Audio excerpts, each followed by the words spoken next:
Oh God, how do I even explain this? Okay. Well, so we recorded this a while ago, back before Old Scratch knew about me and Margot. Well, the cat's out of the bag now, so hey. Oh, if you don't know about all that, then go check out Creeping Wave Radio. It is our sister podcast, an audio drama, and the link is in the description below. You can get caught up on that timeline. Yeah. Anyway, I guess I didn't post this one because it's a little embarrassing to me. It's a lot embarrassing to me. But hey, the internet's all about public humiliation for clicks. Am I right? Yeah. So, anyway, enjoy this mess. Bye.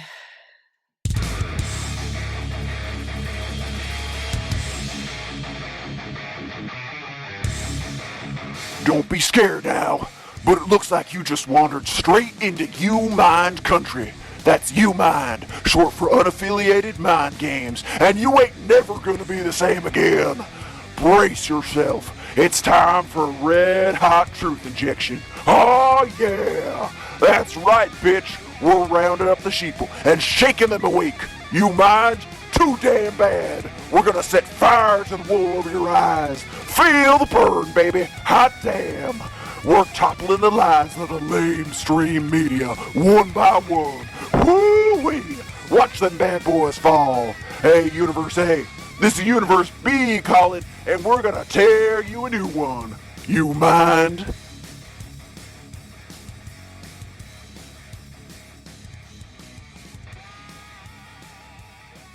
Okay, everyone. Hey, we're here today with our guest, Eureka. Am I saying that right? No, it's Yurika. But, hey, your way works too. Okay, Eureka. So, you are a tulpa, is that correct? Oh, wow, yeah, but not because I wanted to be. Oh, So, for our listeners out there, can you explain how an emanation such as a tulpa comes to be? eh? Well, I mean, you're basically a being who is willed into existence by the focused mental energies of one person's mind. Oh, yeah, well, a couple people actually. Teenagers, you know. Teenagers? Yeah, they used to get together every Sunday to watch hentai. Which is where they found me. Mm-hmm. So, you were initially a character in what is called a Yuri hentai.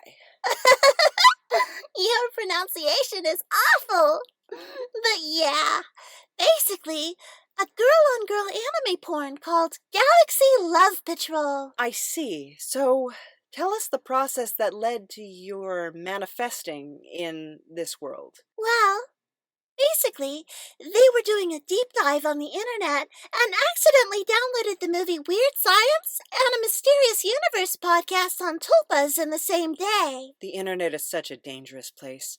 I can't tell you how many entities are willed into existence by careless Googling. In their defense, they were looking for porn. Of course. Go on. Well, they were collectively obsessed with me.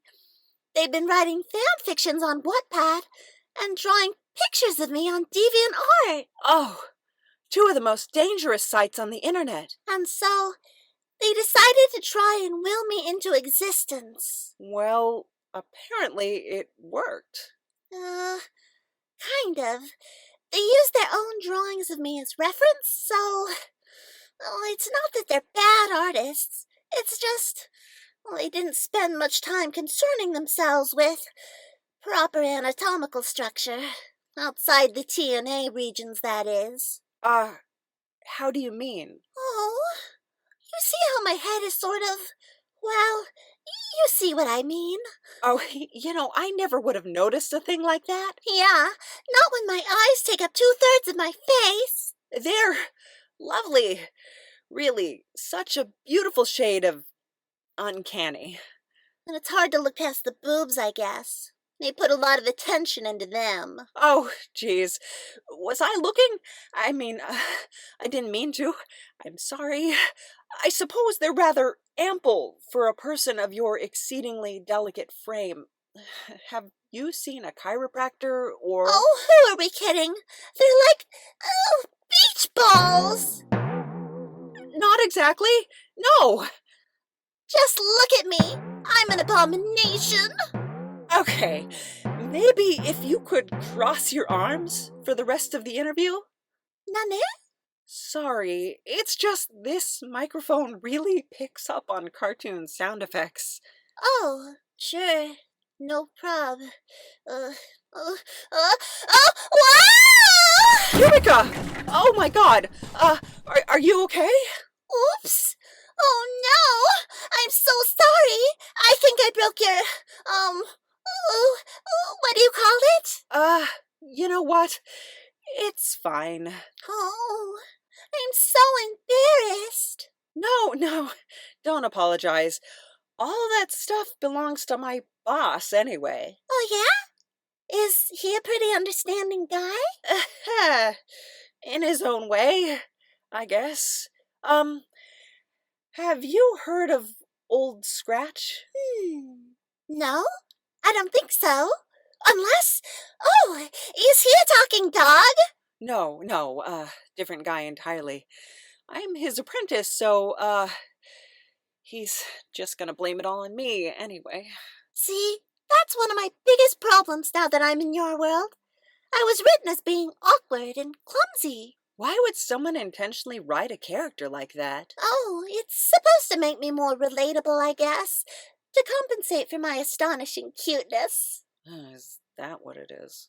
Back home, I'd comically slip or oopsie-daisy, drop something, and it would set off a series of delightful yet improbable events, ending in the occasional giant robot attack. Yes, they call that the Rube Goldberg effect, I believe, except for the giant robot part. Well, in this world, there are horrible, life-altering consequences. The guys who created me, for example? Yeah? They all died as a result of me trying to make some toast. The toaster exploded. Oh, yeah. Well, maybe the universe is telling you to cut back on carbs. Actually, if you could not touch the mic. Huh? Yeah, I'm actually allergic to exploding. Oh, sorry. I'll really try not to blow you up, too. Thanks, I appreciate it. You see, it's not just being clumsy. Time works differently for people, well, like me. Tulpas, you mean? No, anime girls. Okay, go on. You see, my alarm clock, it always goes off at least 15 minutes after when I set it for. So I start every day late and have to chase after the bus with a piece of toast in my mouth. Yeah, the toast bit again. Why toast? I mean, is the toast non-negotiable? What's the deal with that exactly?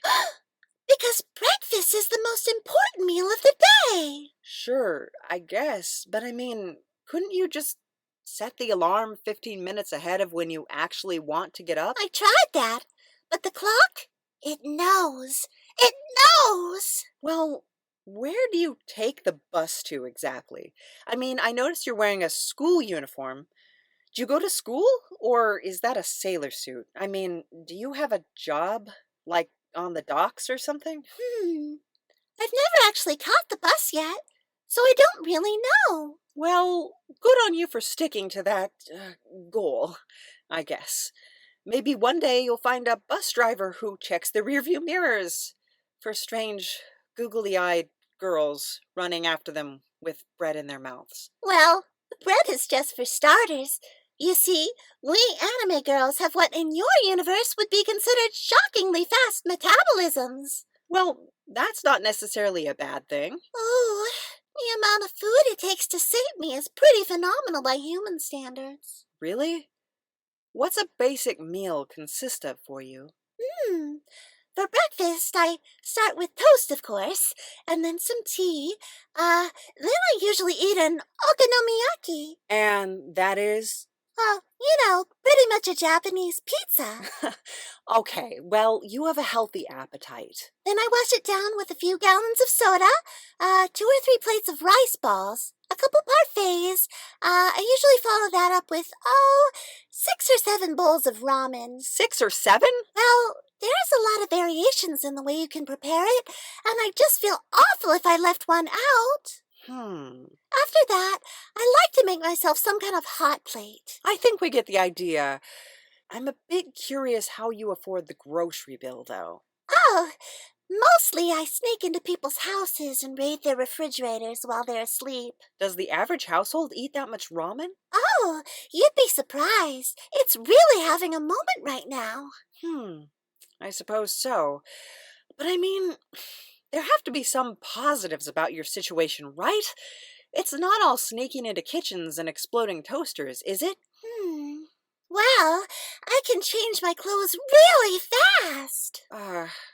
Okay. Here, I'll show you. No, I'll take your word for it. Yurika, transform!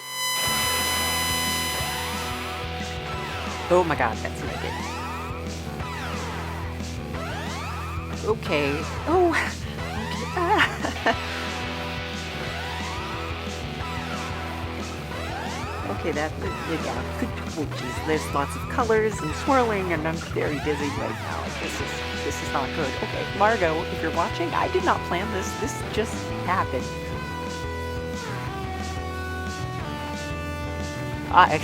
Okay. Yeah, I should not have seen that. Oh jeez. Okay.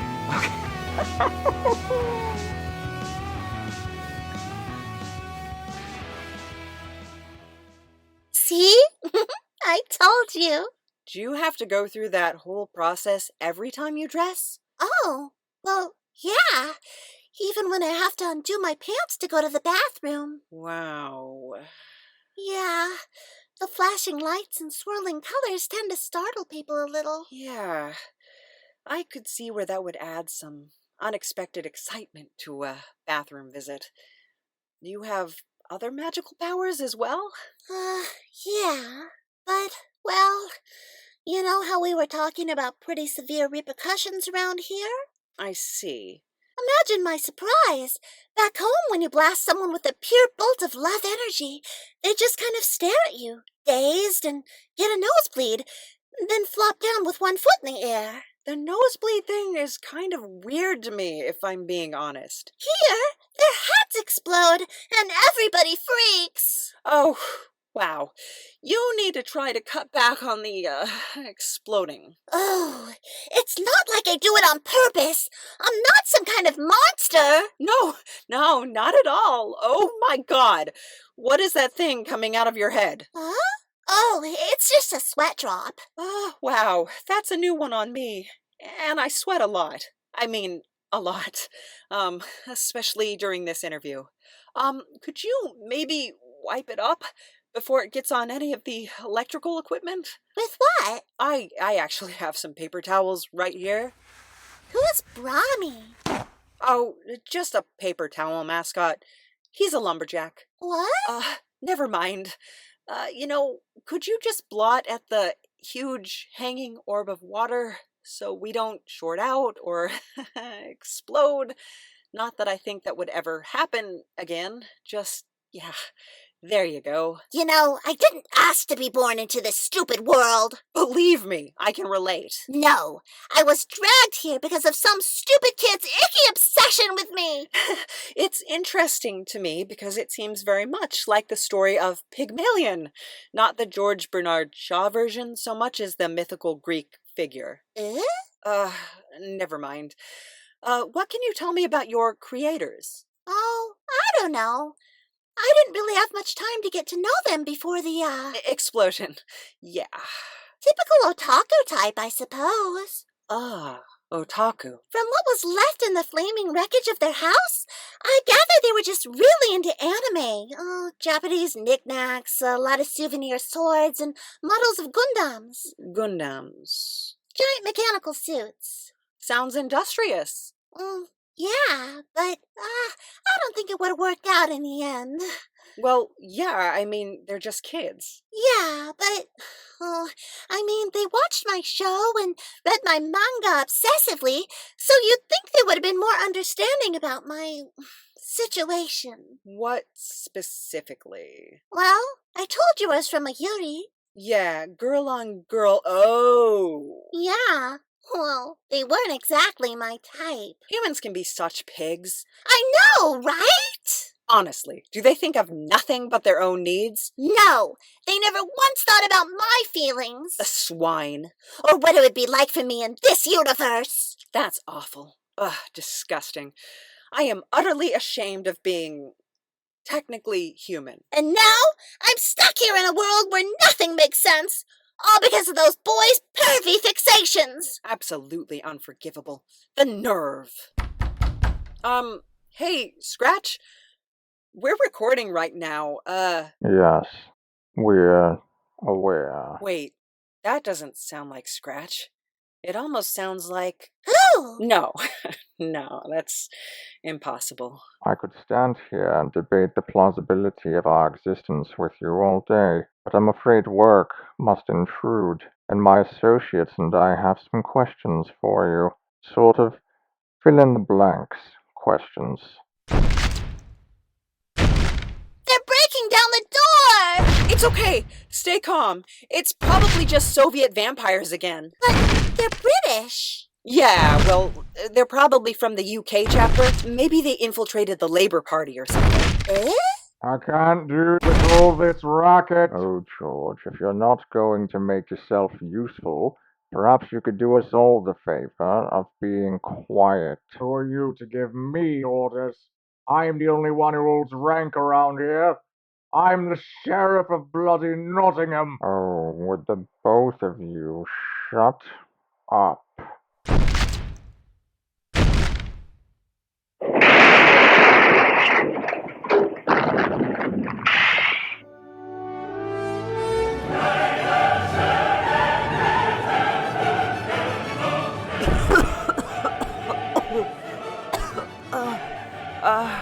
Hello?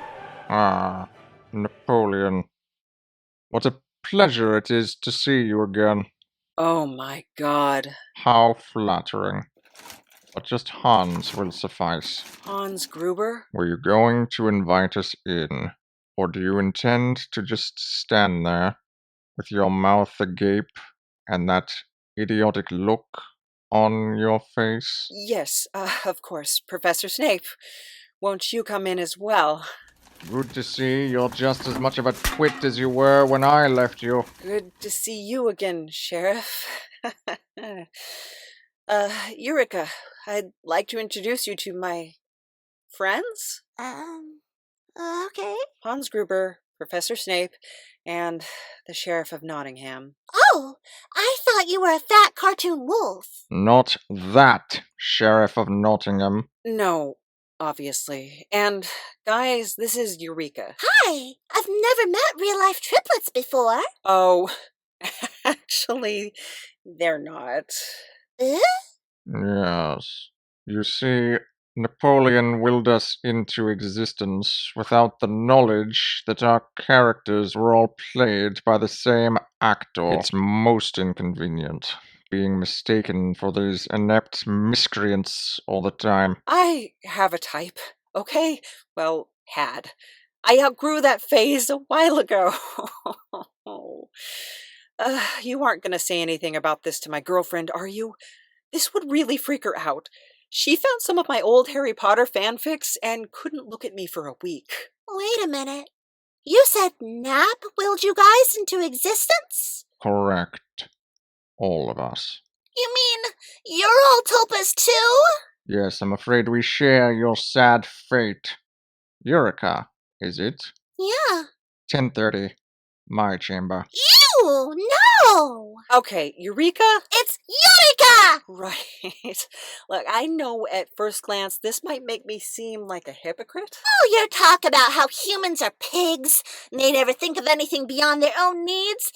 Well, that's all it was, wasn't it? Just talk! Well, No, let's just say I learned from my past mistakes. Oh, we're mistakes, are we? Now, George, that's not what I meant, and you know it. You were the one who dragged us, kicking and screaming, through the ethereal into this infernal plane. Snape, please, I didn't understand what I was doing. No, that much is obvious. You have to believe me, Hans. I thought I was just writing smut for my own amusement. It's real for us. I didn't understand the repercussions, Snape. It was the 90s, for Christ's sake, and in Hans' case, 1988. Oh, and was it legal in those days to cut out someone's heart with a spoon? No, not unless there's a loophole I'm unaware of. It would have been nice of you to inform me of that before willing me into existence. George, I never explicitly told you to do that. You wrote about it incessantly. Wait, did you actually manage to make that work somehow? No, you miserable little wretch, or I'd be in prison right now. Though it wasn't for lack of trying. See? Oh, jeez, Hans. Wow. Ew! This one was from a spork, actually, which I say is cheating. That's gotta be an icebreaker at parties, though, right? All those cool little crescent-shaped scars. The point is, you half-wit, you brought us into a world we were totally unequipped to exist in. I blew up a guy's house with a toaster. Fascinating. Hans, perhaps this misshapen little girl could teach you a thing or two about detonators. Quiet, Snape. We're here to exact revenge upon Napoleon, remember? Look, I'm sorry I accidentally manifested you guys, okay? But I don't know how to reverse it. Yes, we have a working theory about that. Since it's your mind that generated us, we'll simply shut things down at the source. Would you like me to do it now? Or would you like a few moments to compose an epitaph? Wait, you're gonna kill me? Yes, you imbecile. Do you really need us to spell it out for you like that? Do you really have to ask? No, I understood your meaning. It's just that, well, it won't work. I mean, Eureka blew up the kids who created her, and she's still here. You mean Toaster Girl? It's true. I just want to go back to Hogwarts. I know, but FYI, you might be dodging a bullet by staying here. Or a snake. A snake? Wait, what did you say? Couldn't you just get a job here? Like as a chemistry teacher? I have a job. I work for TSA. Well, that's an odd career move for a wizarding potions teacher. You can't get the ingredients necessary for potions in the Muggle world. And you need credentials to teach. And do you have any idea how difficult it is to assemble a crack team of criminal experts in this universe without gainful employment? Yeah, that's gotta be tough. The local sheriff's department won't even approve me for a ride-along, let alone apply for sheriff, despite my years of experience. George, you wouldn't like it. Your methods wouldn't really fly nowadays, if we're being honest. It's like actual law enforcement. The point is that most vocations, at minimum, require a record of your existence. Oh, right. I've had issues with that. Being immortal and all, and having fingerprints on file from the early 1900s. But now you're an apprentice for a talking dog. Wait, what? Oh, Mr. Scratch. Yeah. Wait just a moment. Didn't you write yourself in as my deputy/apprentice during your smut journaling? Oh, George. I can't remember a thing like that. It was a long time ago. Yes, I'm quite certain that you did. I vaguely remember you creating a similar storyline for me as well. A sorcerer's apprentice? What an inspired choice. You were an apprentice thief as well. Well, you are an exceptional thief. Granted. But tell me, Napoleon, is this some kind of kink for you? Yes. Tell us all about your Mr. Scratch. What? No, ew. It's just a coincidence. That's it. Doesn't sound that way to me. Look, I went through a phase when I was younger where I was, Was into villainous British men? well, yeah, but who isn't? Me? Just saying. I just wanted, oh, it's stupid. Oh, don't let that stop you now. Please, do elucidate. I just wanted to align myself with the most powerful, ruthless, vicious person I could find. A monster, but my monster. Someone who adored me with such an irrational fervor that I could wield them like a weapon. Someone I could dispatch as my hammer to crush everyone in my life who ever wronged me.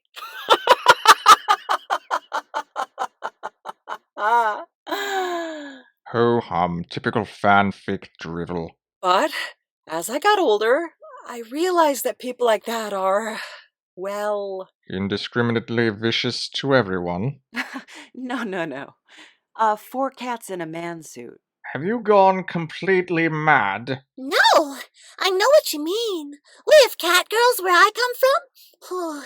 They are not to be trifled with. No, I mean literally 4 sentient cats occupying a... Oh, what's the word you used, Eureka? A Gundam. A human-shaped Gundam. Oh, yeah, you've lost it. This seems like quite an elaborate story you've concocted to avoid talking about this Mr. Scratch. I do believe my ears are burning. I'll go get the elixir, sir. Oh no! Not before you introduce me to your exceptionally handsome friends here. These guys? Oh, they're my former employers. Hans Gruber, George, the Sheriff of Nottingham, and Severus Snape. We're tulpas Napoleon created out of sexual frustration and spite back in the late 80s and 90s. How utterly darling of you, Napoleon. I guess. Well, if everything is in order here, I do have work to attend to. Those souls aren't going to torment themselves. You see? He's not even British. No, but he does have meticulously groomed facial hair, and a taste for torture, and that rather stately nose. Guys, seriously, I am not into my boss, okay? If you say so. I'm not! I'm actually dating... Actually, never mind. Let's not talk about that. So secretive all of a sudden. Go on. Who are you dating? I'm dating his daughter, alright? The plot thickens. The old foot in the door technique, is it? Are you trying to make the old man jealous, or are you just settling for the next best thing? No! He doesn't even know, okay? We're unofficially going out. Why unofficially? Because he'd flip if he knew, and, you know, he's the old Scratch, you know?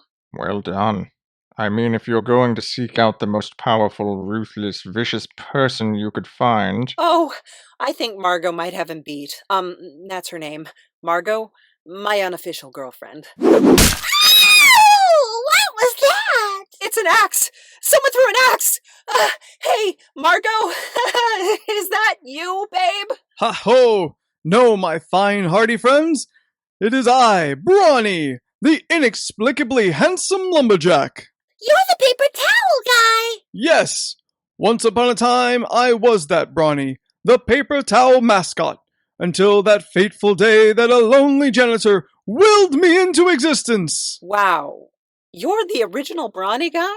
Yes, 'tis I. The one with the mustache and everything? Indeed I am, my easily astonished friend. But these days, I dedicate myself to a far more noble task than chopping down trees to make paper towels. What's that?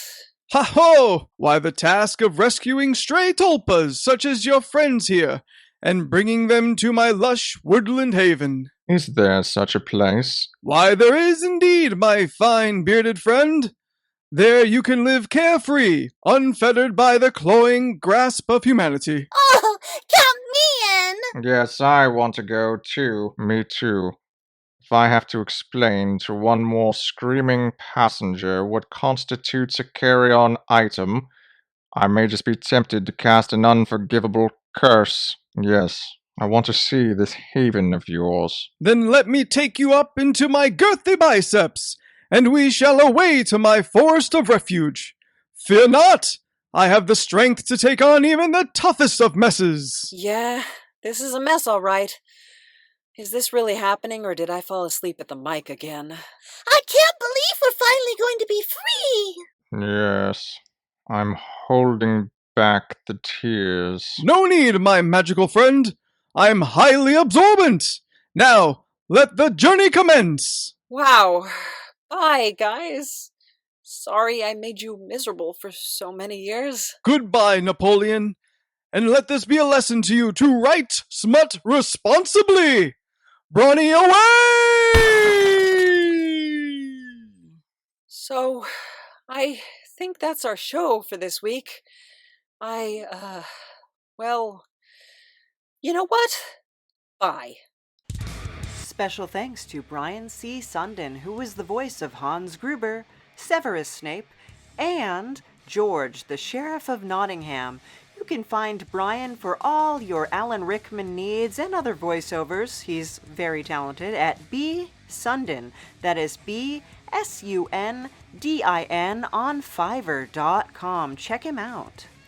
The U Mind is happy to welcome back Anthony Silva of the League of Ridiculous Conversations podcast. He was the voice of Brawny this evening, so if you enjoyed him, you definitely want to check out the League of Ridiculous Conversations. The League of Ridiculous Conversations podcast is available on all podcast platforms, and you can check them out at LORC Podcast on all social media. If you want to get in touch with Anthony, it's at Graphite Night on Twitter, and then at Spooky Spookington on Instagram. On Facebook, Anthony.Silva.712.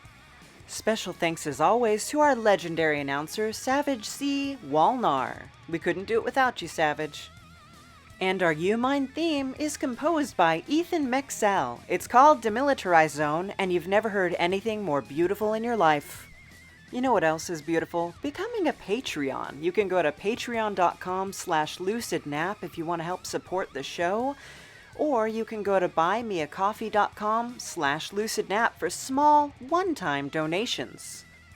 And if you don't feel like doing that, you can go to www.lostbreadcomic.com and you can check out my comic book series, Lost Bread. It's amazing. Plus, there's prints, stickers, so much more that you can get on that site, and you can commission me to do a custom piece of art for you, whatever you want, whatever's bobbing around that cute little head of yours. We can make it happen. I will work with you to make your dreams come true. It's unlike anything you've ever experienced before, unless you've gotten an artist to draw something for you, and it's exactly like that. Or follow us on all of our social media. Lost Bread and the U-Mind are part of an existing universe that includes Creeping Wave Radio, another podcast. It's more of an audio drama, like an old-time radio show. You should definitely check that one out for a lot more scripted nonsense that you might enjoy. Special thanks to our Patreons, The Grammarica Show, Nikki Benfield, and Neil. We absolutely could not do it without you guys, so thank you so much. And hey, you guys, if you are listening and you have the ability to, we'd love if you join the Patreon team. Even just $1 gets you so much. I'm printing out a special custom mini book that's going to be available at SD Comic Fest. And only Patreons and guests at Comic Fest get it. So if you're not in San Diego, just become a Patreon at the $1 level and above. Yes, even $1 is going to get you that. So go ahead and join. Plus, there are so many other bonuses. You get episodes early, you get freebies, all sorts of fun stuff. So it's going to be great. You got to jump on that. U-Mind is just one part of Lucid Nap Productions, brought to you by a powerful, ruthless, vicious old man. Do your sexiest reads. God, you're so sexy. Oh, try it again. Baby, I'm so sexy. It's true. Very. Okay.